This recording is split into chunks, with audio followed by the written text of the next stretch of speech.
Tenho sonhado em batalhas corporal com demônio. Algumas vezes acordo machucada. Outras vezes consigo vencer, mas são recorrentes. Pode ser algo real com visões? Você pode me esclarecer isso? Ela é uma mulher, homem? É uma mulher, a Izzy. Ela tem sonhos e acorda ferida. Acorda ferida. Cara, uma vez a gente tava num culto de libertação lá em Luanda. E nesse culto meu pai falou assim, ó, galera, a gente tem culto amanhã domingo, mas vocês fiquem aqui, durante a noite a gente vai orar. Aí a gente orou e o meu pai falou, no culto da manhã vocês vão ver uma velha lá com o corpo bem machucado, mas fiquem tranquilos que é Deus revelando algo muito poderoso.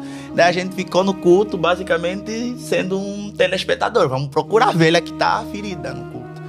E daí a gente viu, levamos ela pastor lá no Monte das Oliveiras, antiga igreja na Assembleia de Deus na época. Aí a gente foi lá e o meu pai olhou para a mulher e falou assim, tá tudo bem? Quando meu pai perguntou exatamente essa palavra, era já no culto de domingo de manhã, a gente tinha passado a noite lá na igreja, a mulher começou a manifestar um espírito muito agressivo. Normalmente, toda vez, isso daquilo que eu vivi, né? Existem vários contextos daquilo que o Brasil vive hoje. Mas normalmente quando a gente passa por uma batalha espiritual no sonho e a gente acorda com os ferimentos, ou acorda manchado, ou acorda com certas mazelas daquilo que aconteceu, é porque a gente passou por uma batalha e guerra de morte contra a nossa vida mesmo. O ladrão não veio senão para roubar, matar e destruir. Cristo veio para nos dar vida e só Cristo pode trazer essa vida sobre essa pessoa. No culto lá em Angola foi totalmente diferente. Foi o negócio que meu pai falou para a velha lá. Oh, abandona essa vida dessa família que você está tentando matar, porque era uma mulher que tinha feito um trabalho de bruxaria para matar uma certa família. E aí o meu pai falou assim, ou você termina esse trabalho lá que você está fazendo, ou o salário do pecado, que é a morte, vai chegar sobre você. Porque o inimigo não está brincando de matar, e a gente quando entra pro... A galera aqui do Brasil olha assim para mim e fala, meu Deus, meu aterrorizante, você mata a gente. Não é isso. É que se o inimigo está lutando para matar você, e o cara, você vai levar uma oração meio frouxa, assim, de um lado mais rugoso falando, eu consigo ver uma nação brasileira que vai carregar um avivamento, mas um avivamento ele precede um arrependimento, porque Joel 2,28 fala, depois disso derramarei o meu espírito, depois do arrependimento ele vai derramar o espírito, e os jovens vão começar a ter visões, né? Os nossos filhos vão começar a profetizar, os velhos vão ter sonhos, mas tudo isso precede a um povo que está revestido de toda a armadura. Então normalmente ela vai falar que vai ter sempre esses sonhos, e o que eu aconselho até todo mundo que me fala de sonho, eu falo assim, seja forte e corajoso e se revista, porque não existe uma oração de um pastor que vai ser maior do que a tua própria oração, teu jejum, que você vai ter um tempo de intimidade com o Senhor. Por mais que eu honro todos os homens de Deus, que Deus tem levantado bastante, mas ao mesmo tempo eu digo assim que não adianta a gente andar de igreja em igreja sendo imposto às mãos. Você nem sabe o que o cara carrega. Você me coloca a mão na cabeça, me coloca a mão na cabeça. Daqui a pouco você vai estar carregando tudo quanto as pessoas colocando a mão sobre a tua cabeça, e você não vai conseguir suprir e vencer as batalhas, porque Paulo não falou, vai pro fulano te revestir de poder e autoridade. Não, revestimos de toda a armadura, não é um pedacinho da armadura. Coraça da justiça, capacete da salvação, espada que é a palavra, escudo que é a fé. Então é sobre isso. Top.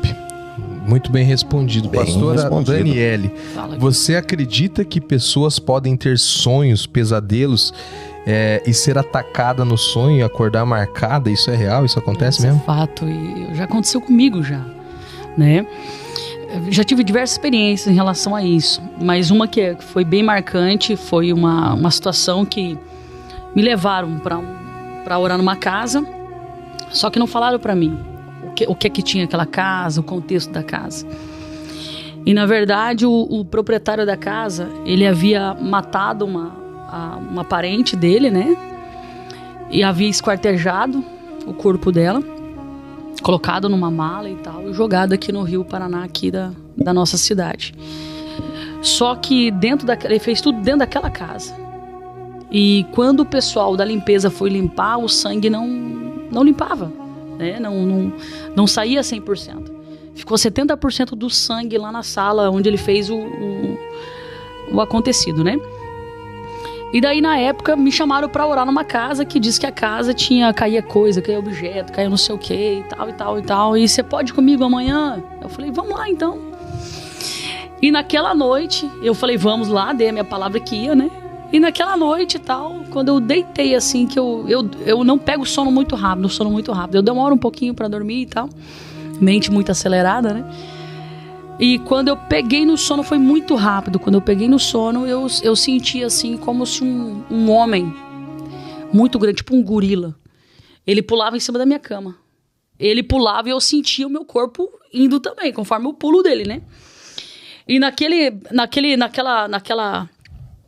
visão profética, eu me levanto. Quando eu me levanto, que eu olho, ele era maior do que eu. Ele vem com a mão, assim, as garras dele eram muito grandes. Ele pega no meu pescoço e me levanta. Quando ele me levanta, assim, eu sentia que eu não conseguia respirar. E eu comecei a clamar, o sangue de Jesus tem poder. E eu comecei a guerrear. E quando eu começo a guerrear, ele solta e eu volto. Quando eu volto, assim, eu tô com falta de ar, né? Aí eu levanto assim da cama rápido, corro, pego meu óleo ungido, já começo a ungir a minha casa, a repreender e tal. E eu sinto um desconforto assim no pescoço. Quando eu olho assim no espelho, que eu vou no espelho, assim, tava certinho assim a mão dele aqui no... Então a batalha espiritual, ela é real. É real. Tem muitas pessoas que brincam com o chamado de libertação. O chamado de libertação, ele é um caminho que não tem volta. Uma vez que você entrou, não tem mais como você sair. Porque é algo profético, algo muito poderoso. E tem muitos aventureiros por aí que estão entrando, estão se arrebentando. Literalmente se arrebentando. Então isso é muito, muito forte. Eu quero até aproveitar o ensejo aqui, né? Eu sei que o Uziel, ele tem uma experiência... É o Uziel, né? Tem uma experiência muito forte, porque... Você quer saber de libertação e bruxaria na África, não tem, né? Lá o negócio é a verdadeira escola, né? Eu quero aproveitar, William, e trazer uma palavra de alerta pro pessoal que está nos assistindo. Porque às vezes as pessoas falam assim, tá tendo vulto dentro de casa, tá caindo coisa, tá não sei o que, tá não sei o que lá. E tem muitas pessoas que metem a cabeça, vai com tudo. E o meu conselho, como pastor, eu acredito que os pastores vão concordar comigo. É sempre importante ter alguém que tem uma chamada específica. Porque a pessoa, quando ela tem a chamada específica, né, Uziel, ele bota os pés lá, é diferenciado. Sabe, o mundo espiritual se abre e Deus mostra a raiz de tudo aquilo. Porque eu lembro que nessa casa, eu não sabia que tinha acontecido tudo isso. E essas coisas eu não ando sozinha. Eu levei 3 irmãs. E uma delas, Deus usa muito ela. Ela é uma mulher de muita oração. E Deus usa ela muito em visões proféticas, né? No caminho, ela pegou e falou assim pra mim, pastora, para o carro um pouquinho, vamos orar aqui. Aí encostei assim na BR assim e fomos fazer, a gente fez uma oração. Ela falou assim, eu sinto o cheiro de sangue. Ela falou assim, tem algo, é um ritual, o que é? Alguma coisa pesada nos espera. Ela falou, senhora, eu trouxe teu óleo? Eu falei, trouxe, tá aqui. Ela falou, senhora pode ungir a gente? Aí ungi todo mundo. Aí oramos ali. Ela falou assim, quando a gente abrir o portão daquela casa, quando o portão daquela casa se abrir, Deus vai mostrar o que está acontecendo. Quando o portão da casa se abriu, né, que a família estava esperando a gente, uma adolescente veio correndo e me abraçou e falou assim para mim, assim, toma cuidado, porque o demônio que está dentro dessa casa, que matou a fulana de tal, que usou o Bertano, começou a falar, ainda ele está aqui dentro e pode ser que ele ataque vocês aqui dentro. Sem que a gente falasse uma palavra, a menina já começou a falar tudo. Quando a gente entrou lá dentro, já foi revelado, foi um ritual que foi feito com aquela pessoa da família. Aqui em Foz do Iguaçu. Foz do Iguaçu. Tem bastante, viu? Pessoas que fazem rituais pesados, macabros aqui dentro da nossa cidade. E cresceu muito. Tem uma leva muito grande que veio para cá, depois de algumas seitas ter se instalado aqui em Foz. E a cidade de Foz do Iguaçu, ela é profética. E a gente precisa clamar muito sobre a nossa cidade. E por ela ser uma cidade profética, que esse povo veio para cá. Porque eles entendem que espiritualmente Foz do Iguaçu